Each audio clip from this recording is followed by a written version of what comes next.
A carta aos Filipenses é uma carta que fala muito ao meu coração. E ela fala sobre alegria e serviço, né? E são duas coisas que nos surpreendem quando a gente analisa o contexto, né? Paulo escreveu essa carta na prisão, né? E alguém na prisão escrever para outra pessoa, fala: fique feliz, eu estou feliz, vamos todo mundo se alegrar. É algo no mínimo curioso. E é curioso também a forma que o apóstolo Paulo fala sobre serviço. E aqui no capítulo 2 ele chega no clímax da mensagem, quando ele fala sobre Jesus Cristo. Esse texto aqui é um dos textos mais importantes sobre a cristologia bíblica, né? Aqui a partir do versículo 5, certo? E é justamente por isso que a gente vai estar falando, né? É bom que quando a gente vai falar sobre Jesus Cristo, é bom que nós temos uma concordância geral. Por que eu digo isso? Porque a teologia, ela nos faz... por causa das várias vertentes, das várias linhas teológicas, nos faz discordar em alguns aspectos. Mas quando o assunto é Jesus Cristo, todos nós somos unânimes, não é mesmo? E isso alegra o nosso coração. Amém? Mesmo assentado, curva a sua cabeça rapidamente. Senhor, o Senhor já tem ministrado aos nossos corações até aqui, e eu sei que o Senhor tem ainda mais. Então nos faça compreender a riqueza que está por trás da letra, aquilo que só o Teu Espírito pode revelar. Abre os olhos do nosso entendimento, para que nós possamos perceber quais são os Seus propósitos para nós, qual é o objetivo que o Senhor tem para nós nessa noite, e o que o Senhor quer que nós aplicamos na nossa vida, Senhor. Essa é a nossa oração, em nome de Jesus. Amém. Então, vamos ler o primeiro versículo, que diz assim: se há, pois, alguma exortação em Cristo, alguma consolação de amor, alguma comunhão do Espírito, se há entranhados afetos e misericórdias, né? Por enquanto até aqui. Eu gosto muito desse texto, porque esse texto ele fala sobre unidade. Hoje em dia, as pessoas ficam procurando motivos para estar umas contra as outras, motivos para se distanciarem. Nós vivemos a era da polarização, que é quase que obrigatoriamente você tem que adotar algum extremo para defender. Isso em todas as áreas, né? Eu não estou falando... há extremismo religioso, há extremismo político, há extremismo de ideologias, enfim, há muitos extremos. Infelizmente, esse clima de disputa, esse clima de separação tem entrado para dentro da igreja. Então, hoje em dia, dentro da igreja, a gente vê os grupos segregados. Eu sou de Apolo, né? Eu sou de Paulo, enfim, com os nomes da época. E esse texto aqui, o apóstolo Paulo, ele começa a falar sobre motivos para estarmos juntos, motivos para nós nos unirmos. E o maior motivo ele seria: se nós estamos em Cristo, aí pronto, estamos em Cristo. Esse é o nosso ponto em comum. Nós somos todos servos do Senhor Jesus. Só isso já bastaria. Paulo não precisava falar mais nada. Mas ele ainda traz aqui 4 questões, 4 motivos pelo qual nós devemos batalhar pela unidade, pelo qual nós devemos enxergar que nós devemos cumplicidade, nós devemos estar unidos num propósito. E então, né, o pastor John MacArthur, ele diz que os motivos certos para a unidade espiritual. O pastor Hernandes Dias Lopes, ele chama esse texto de o alicerce da unidade. E é justamente isso. Então nós estamos aqui, os pré-requisitos, se nós quisermos viver como corpo de Cristo. E o texto começa dizendo: se há alguma exortação em Cristo, né? E essa exortação aqui, em outras versões, está escrito exortação de amor. Quer dizer que todos nós temos uma ordenança nas nossas vidas. Todos nós fomos chamados para servir. Amém? Jesus nos chamou, toma sua cruz e me siga. Em outras palavras, assim como eu estou servindo, sirva também. Então, se você não serve para servir, você não serve para nada.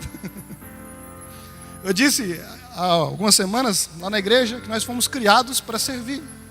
Então, se você acha que não tem utilidade na vida, entenda que Deus te criou para você ser útil, para você servir no reino dele. E nós temos uma ordenança, nós temos algo em comum. E sabe qual é? É aquilo que nós chamamos de o grande mandamento. Jesus resumiu os mandamentos em uma palavra, a palavra amor. Ele diz que nós devemos amar a Deus acima de todas as coisas e amar ao próximo como a nós mesmos. E é interessante que depois ele diz, eu te dou um novo mandamento. Fala assim, Jesus vai acrescentar um terceiro? Não. Assim como eu os amo, vocês também devem amar uns aos outros. Então Jesus sobe o patamar do amor. Então a ordenança, a exortação que nós temos é quanto ao amor que nós devemos uns aos outros. Então todos nós fomos exortados em Cristo a amar. Automaticamente todos nós fomos exortados em Cristo a servir. É como a alegoria lá do texto do bom samaritano, que socorre aquele homem que estava naquela situação de necessidades. Então ele leva na hospedaria e fala assim, cuide dele. E quando eu voltar eu acerto com você. Nós podemos entender que esse cuide dele é Jesus dizendo o seguinte, eu vou para o céu, enquanto isso você cuidem uns dos outros aqui, e quando eu voltar eu acerto com vocês, tá bom? Essa é a nossa exortação em Cristo. Essa é a nossa exortação em amor.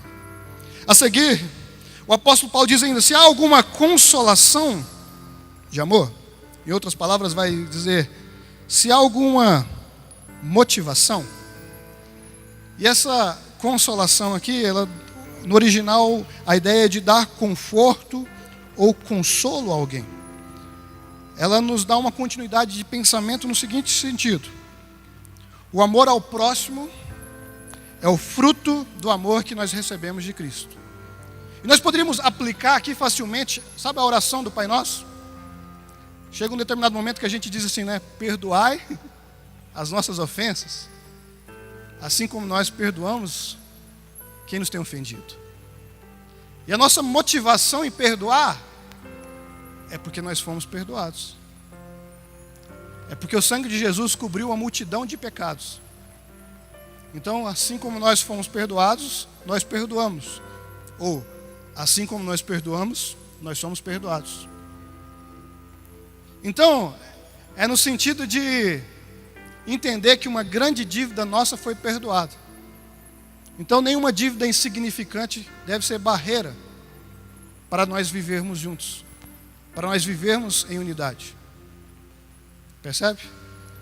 Então, isso significa que nós devemos perdão às pessoas que estão ao nosso redor. Em Romanos 15:1, está escrito que os fortes devem suportar a fraqueza dos fracos. E às vezes, a gente tem a falsa ideia de que perdoar é coisa de gente fraca. Perdoar é coisa de quem não se valoriza. Mas é muito pelo contrário. Nós demonstramos que nós somos fortes, que nós somos maduros, que nós entendemos o Evangelho quando nós repassamos aquilo que nos foi concedido. Percebe? Então essa é a nossa motivação. Então qualquer motivação que eu tenho de perdoar alguém que me fez muito mal, é lembrar que por causa do mal que eu fiz, Jesus foi crucificado. Então, não vamos medir essa dívida não, que a gente vai sair perdendo. Imagine alguém que te fez mal. Deu até raiva agora, né? Mas imagine o tanto que você já passou raiva em Jesus. Imagine o tanto de vezes que você prometeu que não ia fazer e fez. Pois bem, da mesma forma que Deus tem paciência conosco, nós devemos também ter paciência com o nosso próximo, amém? O texto continua dizendo: Se a comunhão do Espírito, comunhão aqui, a palavra é koinonia. E a comunhão, a Bíblia nos fala muito bem a respeito da comunhão. A Bíblia nos fala que a comunhão ela é preciosa. A Bíblia nos fala que a comunhão é agradável. E nós estamos no corpo de Cristo, nós precisamos viver em comunhão, não é mesmo? Nós precisamos entender que igreja é uma pluralidade de pessoas que se tornam no singular. A Bíblia não fala que Jesus vem buscar as igrejas. A Bíblia não fala que Jesus tem noivas. É sempre no singular. E que para que as coisas sejam no singular, nós precisamos estar unidos. Nós precisamos estar em comunhão. Eu gosto muito do Salmo 133, né, que você conhece. Ó, quão bom e quão suave é que os irmãos vivam em união. E aí ele faz duas comparações maravilhosas. É como o óleo precioso que desce sobre a cabeça e escorre na barba, a barba de Arão. Então, o que era aquilo? Aquele era o ritual onde Deus estava separando alguém para ser representante dele. Então o salmista está dizendo o seguinte: assim como Jesus fica feliz em ver alguém separado para representá-lo, ele também fica feliz, ele acha agradável é que os irmãos vivam em união. Aí o versículo seguinte diz: é como o orvalho do Hermon que desce sobre os montes de Sião. E aí você vai falar assim: é fácil, o orvalho desceu, os montes. Mas você sabia que o Monte Hermon e os montes de Sião ficam a 190 quilômetros de distância? Então como é que o orvalho do Hermon desce sobre os montes de Sião? É porque o orvalho do Hermon, na época outono e inverno, ele fica congelado. Aí na primavera e no verão, aquele gelo derrete e forma um ribeiro, que chama Benaias, se não me engano, é isso mesmo. E esse ribeiro então deságua no Rio Jordão. E então a água que dá do Hermon chega até os montes de Sião. Então nós sabemos que a água, né, onde ela passa, ela sacia a sede, ela gera vida. Então o salmista está dizendo: assim como a água que desce do monte Hermon vai saciar a sede, vai gerar vida lá nos montes de Sião, assim como isso é maravilhoso, a comunhão dos irmãos também é maravilhosa. Então é por isso que nós precisamos viver em comunhão, porque isso é maravilhoso, é agradável aos olhos de Deus. Amém? E por último ele diz: se há entranhados afetos e misericórdias. E aqui esse texto quer dizer o seguinte: se há emoções ou sentimentos em relação ao próximo, ou seja, se nós estamos tão unidos a ponto de o luto dele ser o meu luto, a vitória dele ser a minha vitória, é nesse nível de relacionamento que nós devemos chegar. Então essas são as marcas da unidade: amor, ou melhor, exortação de amor, motivação do Espírito, comunhão, compaixão, afeição, né? Então a igreja de Filipos demonstrava tudo isso. Então o apóstolo Paulo está falando: muito bem, vocês têm tudo isso, parabéns. E então no versículo 2 ele continua dizendo: completai a minha alegria. Ou seja, ele está dizendo o seguinte: ó, já que vocês já têm o básico, continuem. Eu tenho um próximo passo para vocês, de modo que vocês pensais a mesma coisa, tenhais o mesmo amor, sejais unidos de alma, tendo o mesmo sentimento. Então, primeiro nós vimos os motivos para nós estarmos unidos. E depois nós veremos o resultado, as marcas da unidade. Então o apóstolo Paulo está dizendo: ó, vocês estão indo bem, mas me deixa ainda mais feliz, me deixa ainda mais contente. E aí ele diz: pensais a mesma coisa. E aí isso nos deixa curioso. O que Paulo estava querendo dizer aqui? É igual aquele texto de Atos 2, versículo 44, diz assim: todos os que criam estavam juntos e tinham tudo em comum. O que é esse tudo? Será que eles gostavam de vestir a mesma roupa? Será que eles gostavam de comer a mesma coisa? Será que eles tinham os mesmos hobbies? Não. O tudo em comum é Jesus. Da mesma forma, quando ele diz, pensais a mesma coisa, implicitamente o apóstolo Paulo falando assim, ó, que vocês todos tenham a mente de Cristo. Que vocês todos pensem como Jesus pensaria. Que vocês enxerguem as coisas como Jesus enxergaria. Então, é aquele ditado popular, né? Em seus passos, o que faria Jesus? Isso é ter a mente de Cristo. É olhar quem está com necessidade e pensar, eu tenho condições de ajudar, eu vou ajudar. Ter a mente de Cristo é ter a vida conduzida pelo Espírito Santo. É tomar a decisão que Deus gostaria que nós tomássemos. É seguir o caminho que Deus gostaria que nós seguíssemos. Em seguida ele diz que tenham também o mesmo amor. E a palavra para amor aqui é ágape. Em outras palavras está dizendo, sacrifiquem-se uns pelos outros. Entregue o amor maior. 1 João capítulo 3, versículo 14 diz, sabemos que já passamos da morte para a vida, porque amamos nossos irmãos. Quem não ama, permanece na morte. Então como é que nós demonstramos ser diferentes lá fora? Através do amor. Essa é a nossa marca como cristãos. Essa é a nossa identidade. É o amor. É aquilo que nos faz perdoar, mesmo quando ninguém perdoaria.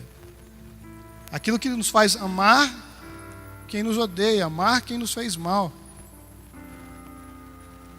Aquilo que nos faz orar pelos nossos inimigos. Aquilo que nos faz ter gestos de verdade. Aquilo que nos faz trazer um monte de leite, fralda, alimento para a igreja. Isso é ter o mesmo amor. Amém? O texto continua dizendo, tem o mesmo Espírito. E esse mesmo Espírito aqui está dizendo o seguinte, que vocês sejam unidos de alma. Em outras palavras, ele está dizendo o seguinte, que o nós vem antes do eu. Isso é um exercício. Isso é um exercício, sabe? Todos os dias a gente tem que pensar, quantos eu tenho dito durante o dia e quantos nós? Para que qualquer relacionamento dê certo, nós tem que vir antes do eu. Porque se eu te pensar só no eu no casamento, não vai funcionar. O nós tem que estar na frente. Se eu pensar só no eu na amizade, não vai funcionar. O nós tem que estar na frente. E se tratando de corpo de Cristo, então nós não nos referimos a eu, mas a nós. Então, se você sofre, não é você, é nós.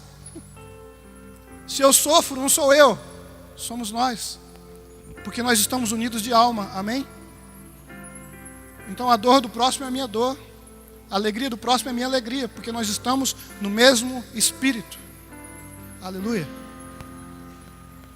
E por fim o texto ainda diz, tenham a mesma atitude ou o mesmo sentimento. Se nós tivermos o mesmo modo de pensar, se nós tivermos o mesmo amor, e se nós estivermos unidos de alma, nós não teremos outra alternativa ou outra atitude a não ser glorificar o Senhor em tudo que nós fizermos. Então temos o mesmo sentimento, ter a mesma atitude é o quê? É fazer tudo para a glória de Deus. Porque quando nós enxergamos esse propósito nas nossas vidas, tudo passa a ter sentido.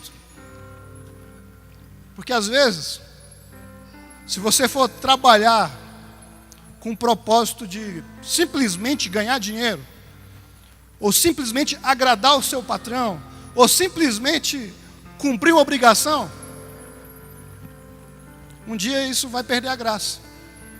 Mas se você for trabalhar para glorificar a Deus naquilo que você está fazendo, aí vai ser diferente. Então, se nós estudamos para nós é uma coisa, mas se nós estudamos para a glória de Deus é diferente. Se nós ajudamos para ser reconhecidos é uma coisa, mas se nós ajudamos para Deus ser glorificado é diferente. Então o mesmo sentimento, a mesma atitude significa glorificar em Deus em tudo aquilo que nós fizemos, amém?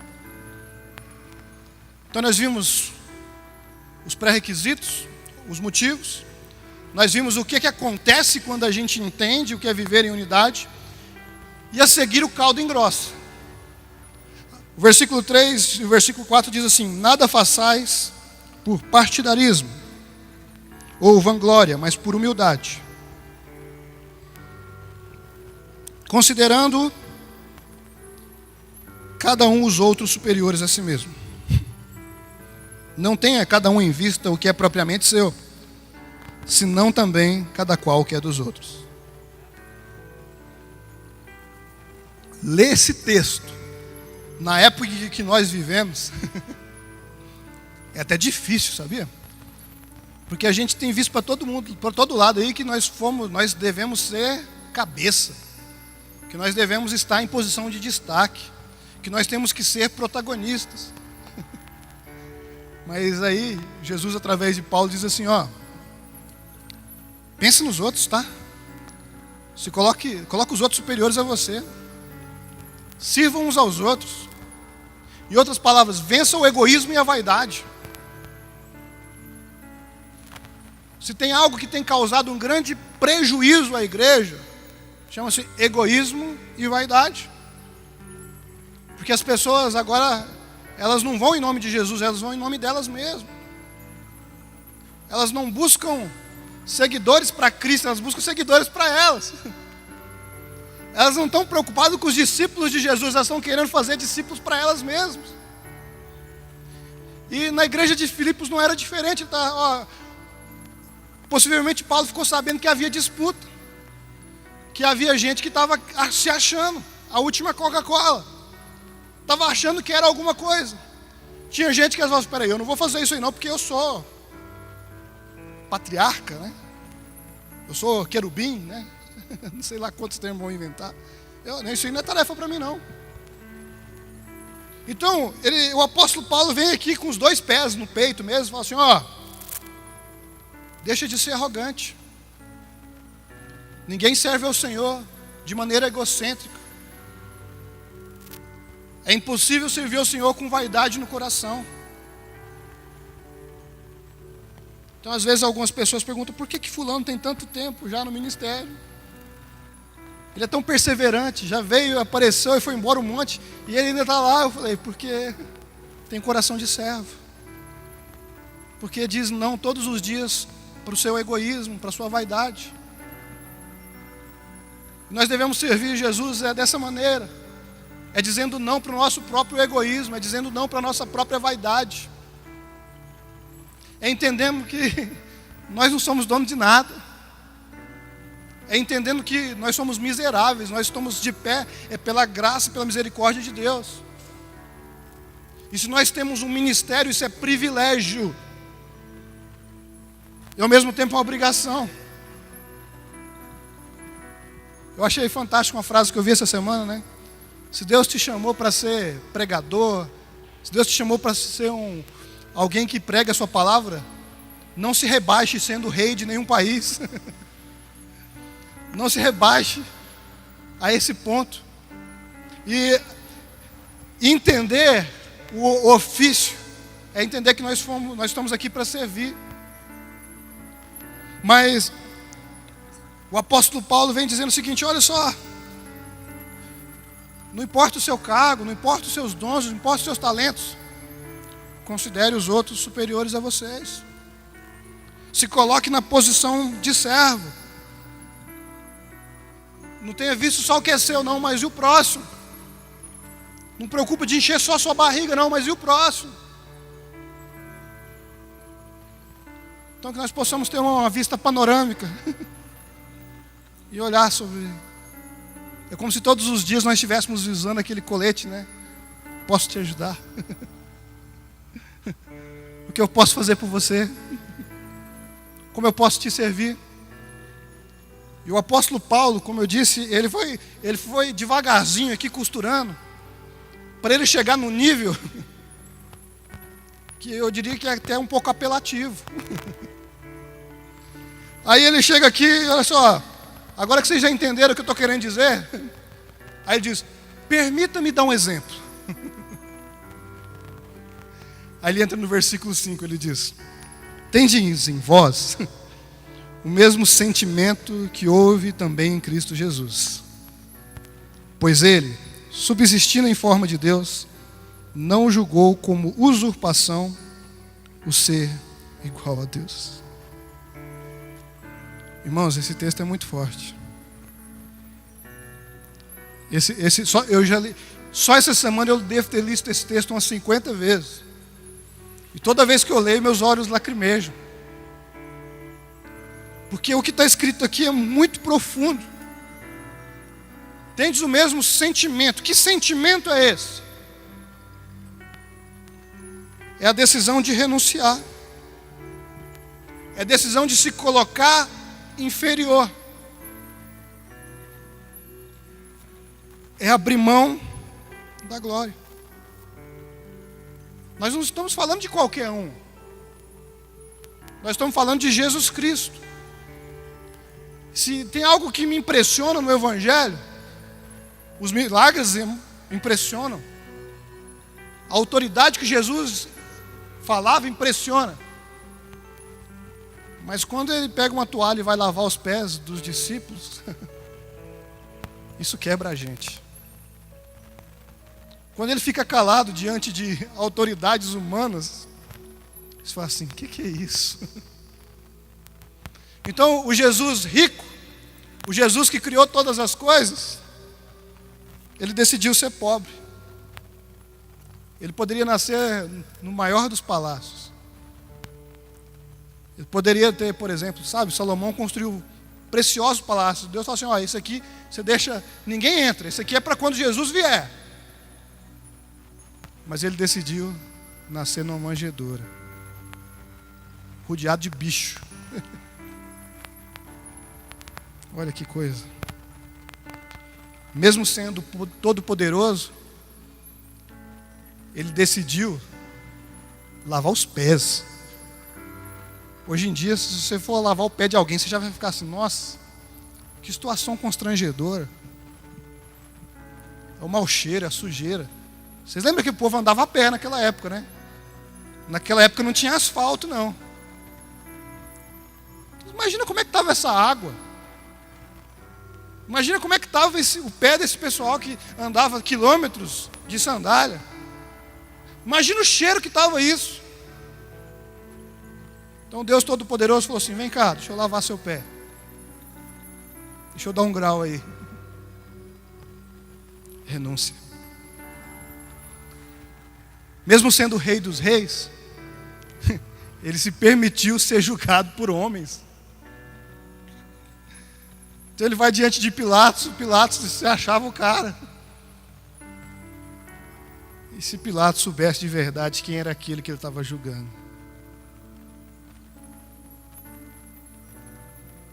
Isso é renúncia. Ele tinha todo o poder para descer da cruz. Na hora que os soldados, a Bíblia diz em Hebreus 11:3, que o universo foi formado pela palavra de Deus. Ou seja, uma só palavra seria o suficiente para colocar todos os soldados por terra.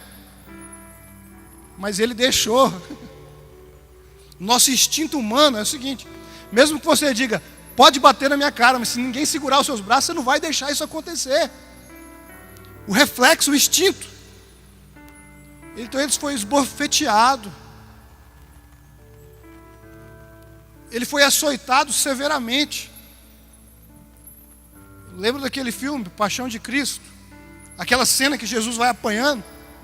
Imagine você apanhando e dizendo o seguinte, que você tem condições. Você poderia escolher sair dali.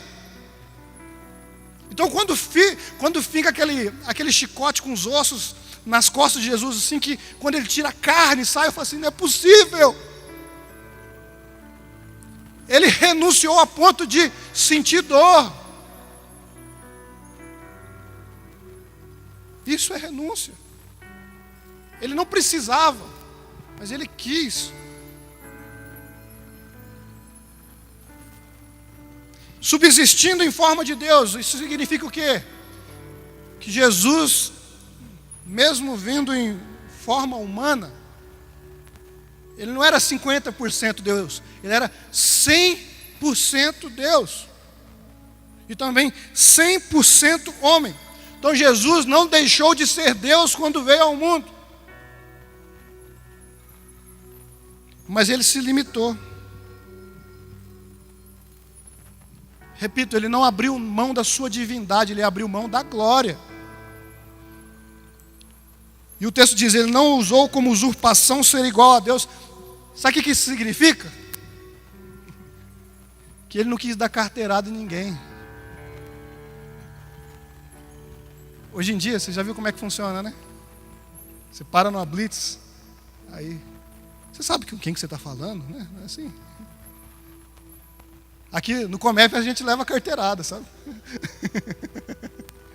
Né? Chega, você sabe com quem que você está falando? Eu sou o pastor. Você pergunta o nome para a pessoa, né? Qual que é o seu nome? Pastor fulano de tal. Não, peraí. Seu nome, pastor. Não, você não foi registrado como pastor. Seu nome é fulano de tal. Então Jesus Cristo não chegava e falava assim, ó, dá licença que o Messias está passando. Ele não usou como usurpação ser igual a Deus. Ele não saiu dando carteirada. Pelo contrário, em muitos momentos ele se escondia. Ele dizia, não é chegada a hora, ó. Não faz alarde. Me deixa. Versículo 7. Antes a si mesmo se esvaziou, assumindo a forma de servo, tornando em semelhança de homens e reconhecido em figura humana. A si mesmo se humilhou, tornando-se obediente até a morte e morte de cruz. Veja bem, se Deus se manteve divino, ele era todo poderoso, amém? Eu gosto de João, né? Eu falo que os evangelhos, cada um tem uma particularidade, né? Mateus é para o pessoal de humanas, né? Direito. E se prova, né? Para provar a lei, e se cumpre, então está provando um monte de coisa. Marcos é mais objetivo, né? De exatas, né? Então é bem objetivo. Até que 16 capítulos conta tudo. Aí Lucas é de ciências humanas, né? Então ele está provando a verdade. Provando que o homem era Deus, enfim. Mas João é teólogo, então eu gosto de teologia. Aí ele começa lá, né? No princípio era o verbo estava com Deus, o verbo... O que é isso? Não é qualquer um que entende. Aí no versículo 3 ele diz, todas as coisas foram formadas por intermédio dele, e sem ele nada do que foi feito se fez. Então Jesus, o Todo-Poderoso, amém? Aí o Philip Yancey, no livro Jesus que eu nunca conheci, ele diz que esse ser todo-poderoso se diminuiu tanto, que foi caber dentro de um óvulo. O Deus Todo-Poderoso foi caber dentro de um óvulo. O Deus Todo-Poderoso teve que ter a fralda trocada. O Deus Todo-Poderoso foi carregado nos braços. Aprendeu a falar, aprendeu a andar.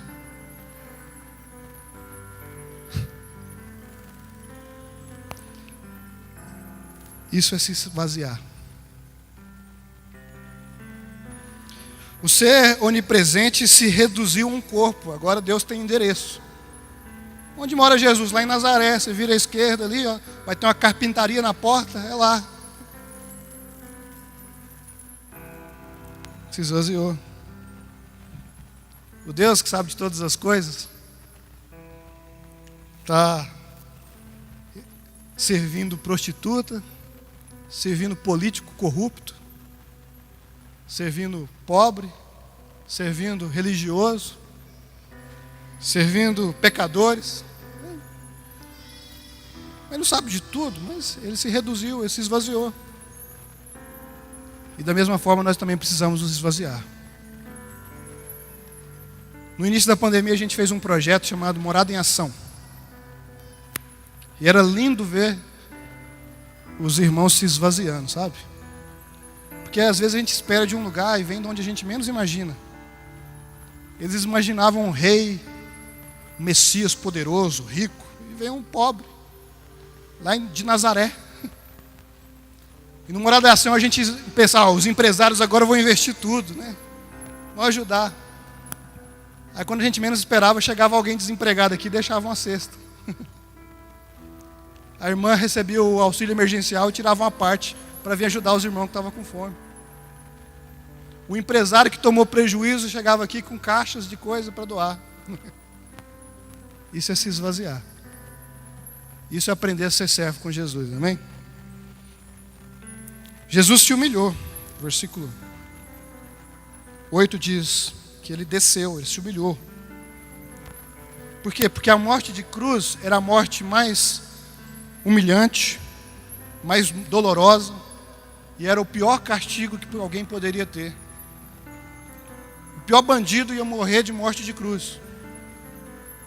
Jesus se fez maldição em nosso lugar, morrendo na cruz. A dor de quem morria na cruz era insuportável.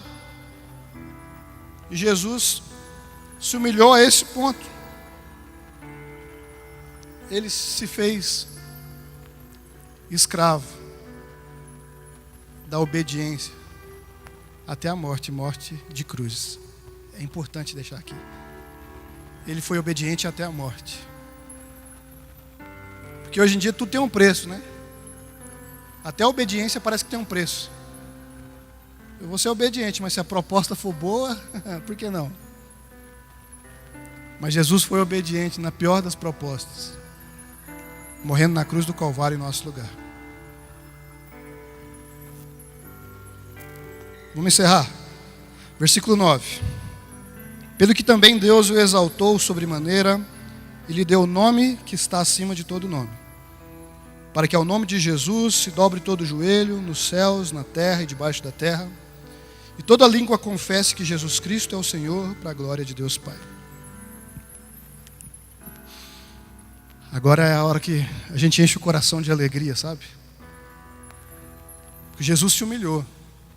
Jesus se esvaziou. Certo? Jesus se fez escravo. Jesus foi obediente até a morte, amém? Mas Deus o exaltou. Glória a Deus.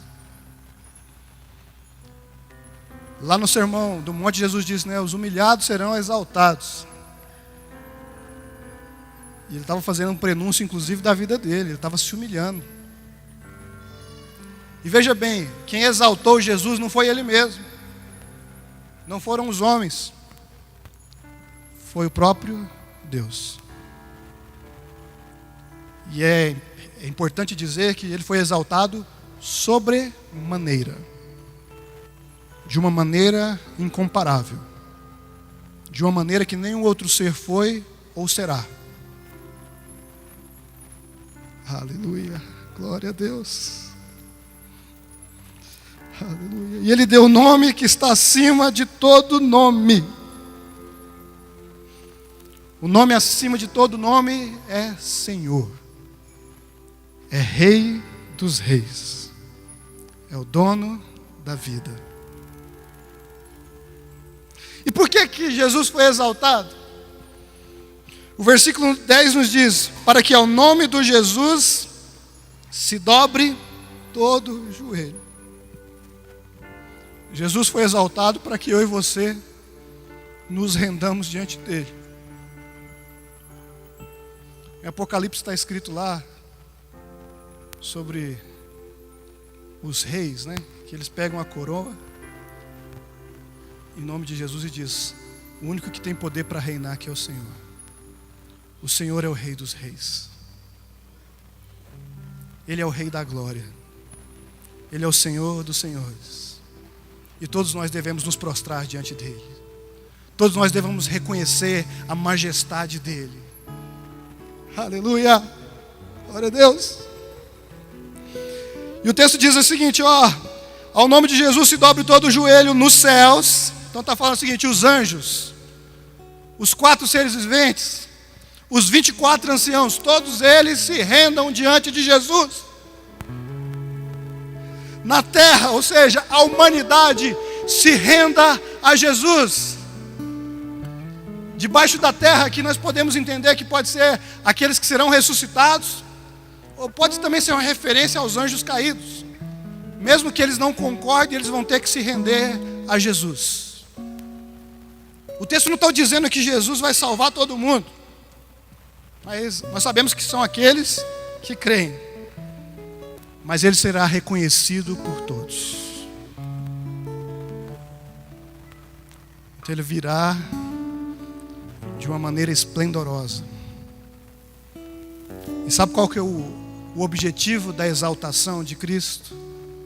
O versículo 11 nos diz: para a glória de Deus Pai.